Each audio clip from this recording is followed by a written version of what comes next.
Winter had a way of making small towns feel even smaller. On a night when the wind pressed snow against the streets like a moving wall, a young girl walked alone along the shoulder of a quiet road. Her name was Emily Carter, 15 years old, her jacket thin for the cold she was facing. One hand stayed buried in her pocket, wrapped tightly around something small and metallic, a motorcycle key. It was old, worn smooth from years of use, and it was the only thing she carried with her that night. Emily did not walk quickly. Every step took effort. Snow soaked through her shoes, and the cold worked its way up her legs, but she kept going. She had already learned that stopping did not make hard things disappear. Earlier that day, she had stood in her kitchen, listening to a calm voice on the phone explain that her mother's treatment had been paused, not because the doctors did not care, and not because the medicine did not work, but because paperwork was unfinished and payments had not yet been resolved. The words were polite and professional, yet they landed like a door quietly closing. Her mother, Susan Carter, had been sick for a long time. Emily had watched her grow tired in ways sleep did not fix. She had learned to read medical forms before most teenagers learned to drive. She had learned to heat soup, check the mailbox with a sense of dread, and listen for the sound of the phone ringing. In many American homes, medical stress does not arrive all at once. It builds slowly, through envelopes, reminders, and conversations that end with phrases like, "We will follow up soon." That night, Emily made a decision she had been avoiding. Behind their small house stood a shed, and inside it rested a motorcycle covered by a tarp. It had belonged to her father, Michael Carter, who had passed away years earlier. Emily did not remember him on the road. She remembered him coming home tired, hands smelling faintly of oil even after he washed them, sitting at the table quietly while she did her homework. The motorcycle had always been there, untouched, like a chapter no one read out loud. Selling it felt wrong. Keeping it while her mother waited for care felt worse. The diner appeared through the snowfall like a low island of light. Motorcycles filled the gravel lot, lined up carefully despite the storm. Emily stopped outside the door for a moment, watching shadows move inside. This was not a place meant for children, and certainly not for a girl carrying her family's last option in her pocket. Still, she pushed the door open, and warmth rushed over her face along with the smell of coffee and fried food. Inside, the room grew quiet. Conversations paused. Heads turned. Men and women in worn leather looked at her without smiles and without hostility. They simply watched. Emily took a step forward and felt the weight of every eye in the room. She told herself she was not asking for kindness, she was only trying to survive. This was the moment her story began to change, though she did not know it yet. Earlier that same day, before the snow and before the walk, Emily had sat beside her mother's bed, listening to the steady rhythm of hospital machines. Susan had reached for her hand and apologized, even then, for being sick, for being tired, for needing help. Emily had shaken her head and told her not to talk like that. In the United States, millions of families carry similar conversations quietly, trying not to let fear show through. Emily did not feel brave. She felt necessary. The key in her pocket was cold, but it was steady. It had once belonged to a man who knew how to fix engines, who worked long shifts without complaint, and who chose responsibility over freedom long before Emily understood what that meant. That night, as she stood inside the diner, she was about to learn that some choices leave marks far beyond the people who make them. And some sacrifices do not disappear. They wait. The diner did not feel dangerous. It felt heavy. Emily stood just inside the doorway, snow melting onto the worn floor beneath her feet, and realized that fear had a sound. It was the quiet that settles when people stop talking all at once. No one rushed toward her. No one told her to leave. They simply watched waiting to understand why a young girl would walk into a place like this on a night like that. At the back of the room, a man slowly set his coffee mug down. His name was Jack Reynolds. He was in his early 60s, with gray threaded through his beard and the posture of someone who had spent decades standing his ground without raising his voice. He did not look surprised to see her, only curious. When he spoke, his tone carried without effort, calm and steady. "You look like you are carrying more than the weather tonight," he said. Emily swallowed. Her voice came out smaller than she expected, but it did not shake. She said she needed to sell something. A few heads turned toward her pocket. She pulled out the key and held it up in her open palm. A motorcycle. It was her father's. She explained that her mother was sick, that her treatment had been paused, and that she was running out of time. The room shifted in a way she could not explain. It was not pity, it was recognition. Jack tilted his head slightly and asked her last name. When she said Carter, the silence deepened. It was the kind of silence filled with memory, not emptiness. A few people glanced at one another. Someone near the counter breathed out slowly, as if a door had opened somewhere behind his eyes. Jack stood, not quickly, not slowly, but with purpose. He walked toward Emily and stopped a few steps away. "Your father," he said, "was Michael Carter." Emily nodded. Hearing his full name spoken aloud by a stranger made her chest tighten. Jack did not smile. He did not need to. He told her that her father used to ride with them years ago, before she was born, that he was respected, that he was solid, reliable, the kind of man who fixed things without being asked and stayed late when others left. Emily shook her head. Her father had never talked about riding, never mentioned a group, never spoke of anything beyond work, family dinners, and early mornings. Jack seemed to understand the confusion on her face. "He left because he chose to," Jack said, "not because he was pushed out, not because he failed. He walked away when you came into his life." Around the room, voices filled in the spaces Jack left open. Tom Walker remembered Michael staying up all night repairing a broken engine so someone else could make it home. Another rider recalled Michael missing a ride he had looked forward to because a family emergency came first. These were not grand stories. They were small moments, offered quietly, each one painting a clearer picture of a man Emily thought she already knew. Emily felt something rearrange inside her. Memories from her childhood shifted into new meaning. Her father's tired eyes, his silence on Sunday mornings, the way he never complained, even when money was tight.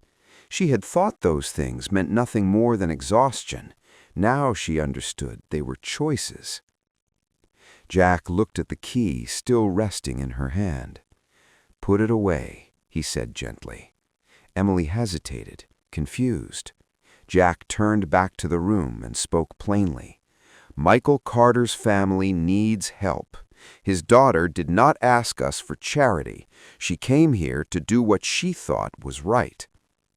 Jack reached into his pocket and placed a thick stack of bills on the table beside him. He did not announce an amount. He did not look around to see who was watching. One by one, others followed. Some added more, some added less. No one explained. No one judged. It was not loud. It was not dramatic. It was simply a response. Emily watched the pile grow, her vision blurring as names and faces blended together. These people were not strangers anymore. They were pieces of a past her father had carried alone. Jack crouched so they were eye level. "Your father chose the harder road," he said. "He chose responsibility when no one was watching. That kind of choice does not disappear. It comes back around." Emily finally tucked the key back into her pocket. For the first time that night, the cold did not feel so sharp. What happened next did not feel like a turning point.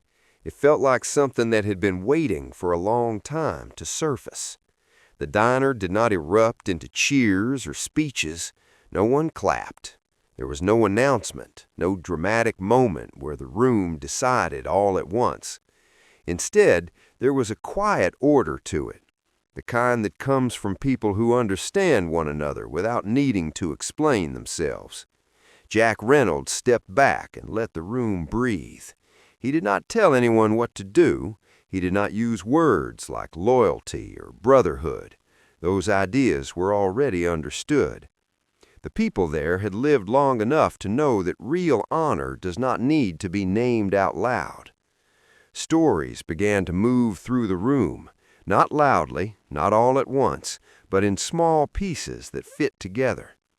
Tom Walker spoke about a winter night years ago when Michael Carter stayed behind on a broken stretch of road until help arrived, even though it meant missing dinner with his family. Another rider remembered how Michael quietly fixed a transmission on a Sunday afternoon so someone else could make it to work the next morning. These were not heroic tales. They were the kinds of moments that rarely get told because they happen when no one is watching. Emily listened as if she were hearing about a stranger.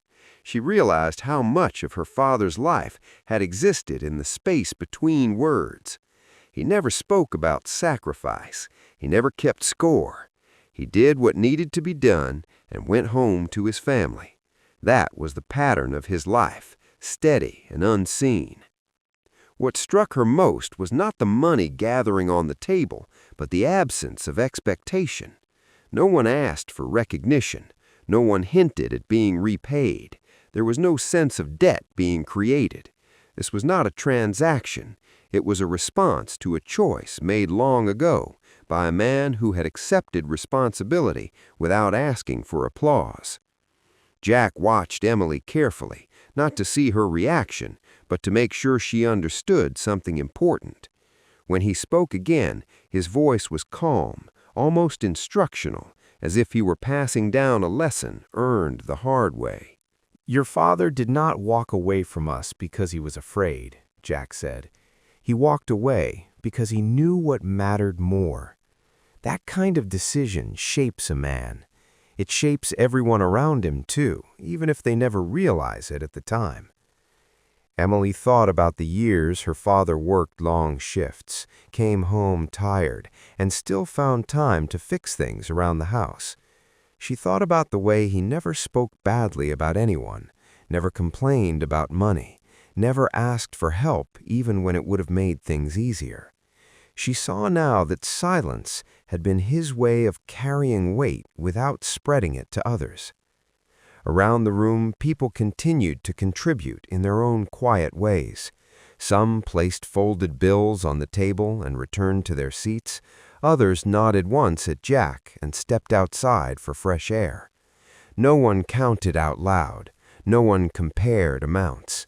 The dignity of the moment depended on restraint, and everyone understood that.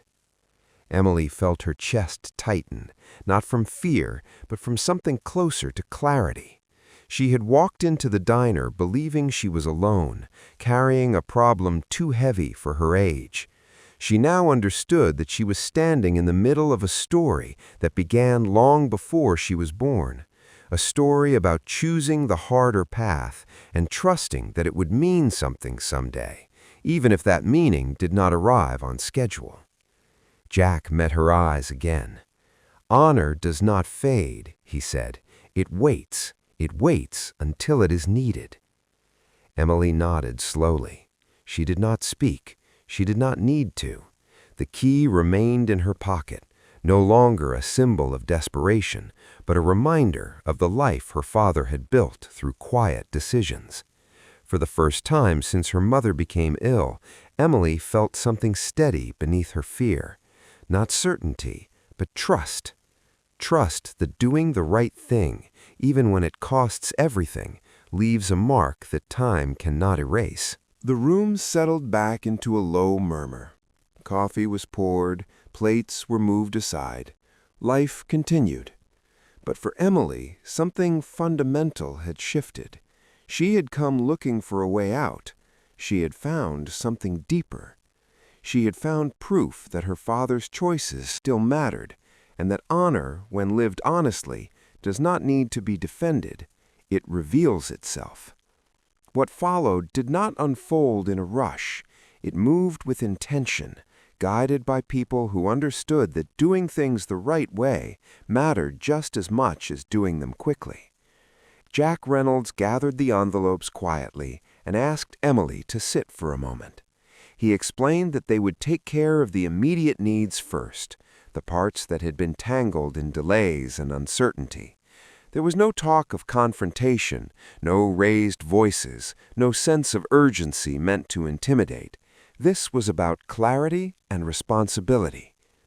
They drove together through the storm, not as a parade, but as a presence.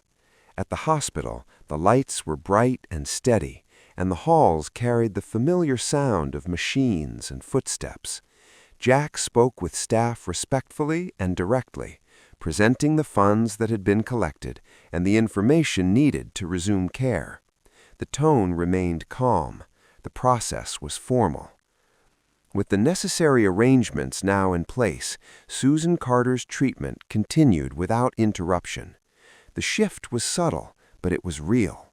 When systems stall, sometimes what they need most is organization and follow-through.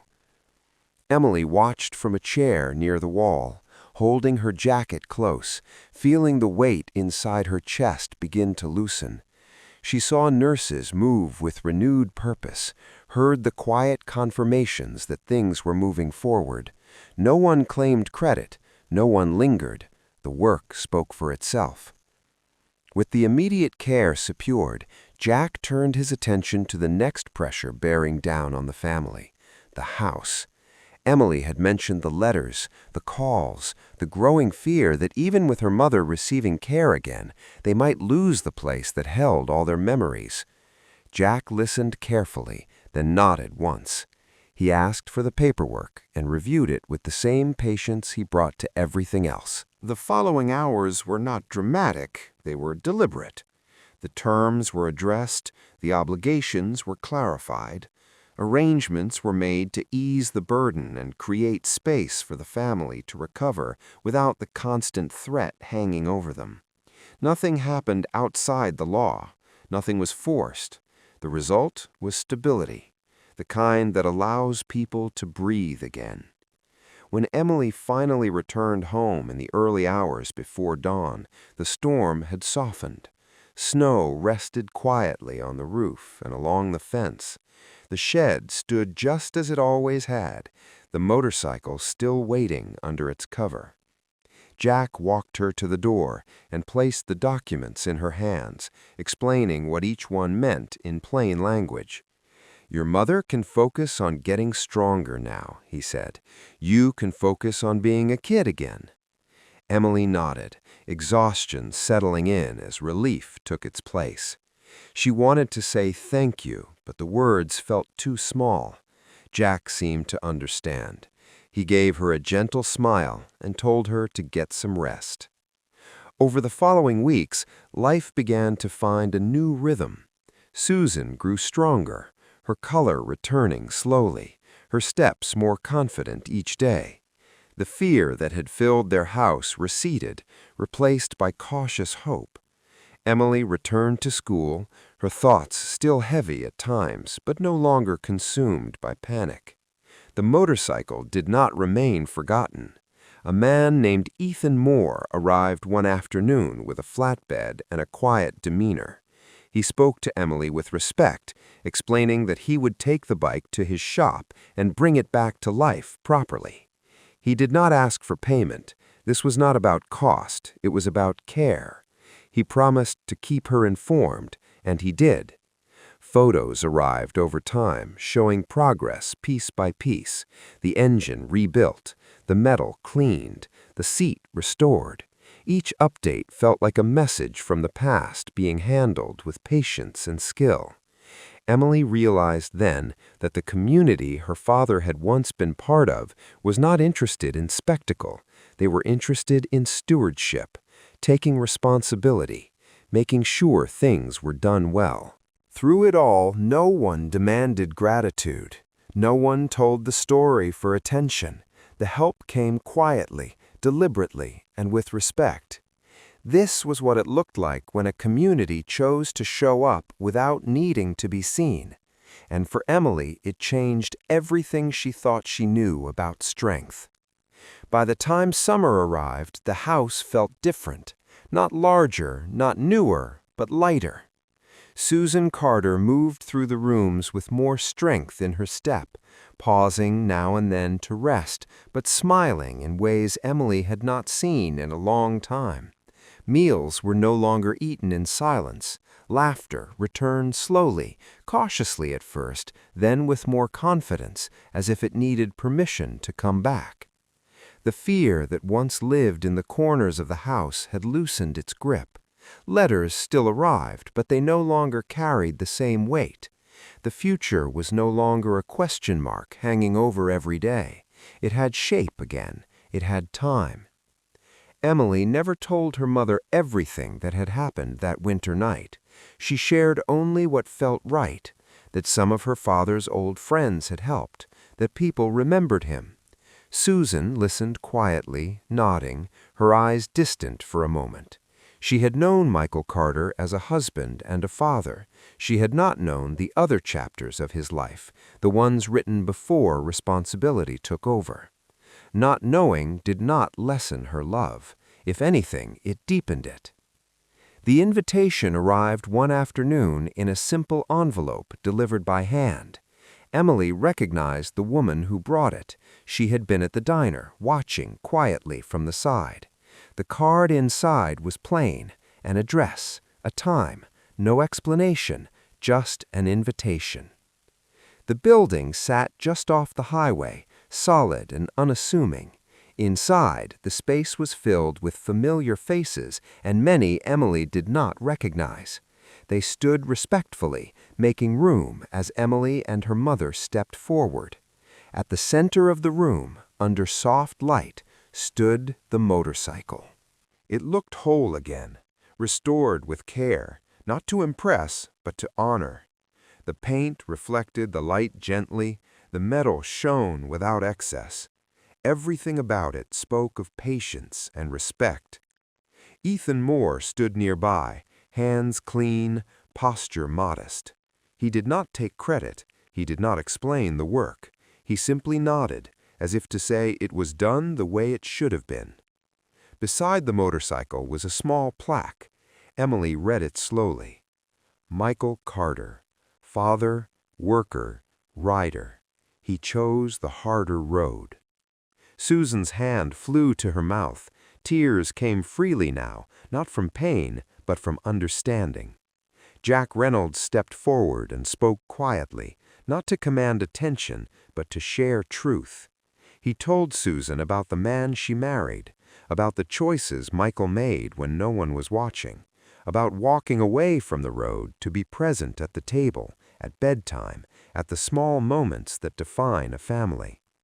There was no applause, no speeches followed. The room held the silence gently, allowing it to mean what it needed to mean. Later, when engines idled outside, not leaving, just waiting, Emily stood beside her mother with the key in her hand, the same key she had carried through the snow. It no longer felt heavy, it felt complete. Emily realized then that some sacrifices do not ask to be seen, they ask to be remembered. Her father had chosen family over freedom, and the world had not applauded, but it had taken note, quietly, patiently, and when the moment came, it responded. Before they left, Jack placed a hand on Emily's shoulder. "You are always welcome here," he said, "not because of the bike, because of who your father was." On the drive home, Emily looked out the window as the road passed beneath the tires. She thought about the chapters of her father's life she had never known and the way they had still shaped her world. Sometimes the people we love carry stories they never tell, not because they are ashamed, but because they believe the present matters more than the past. And sometimes those stories find their way back, not to take anything away, but to remind us that doing the right thing, even when it is hard, leaves a mark that time cannot erase. If this story made you think about the quiet sacrifices in your own family, take a moment to reflect on them. Share your thoughts. Stay with us for more stories that honor responsibility, resilience, and the unseen choices that hold families together.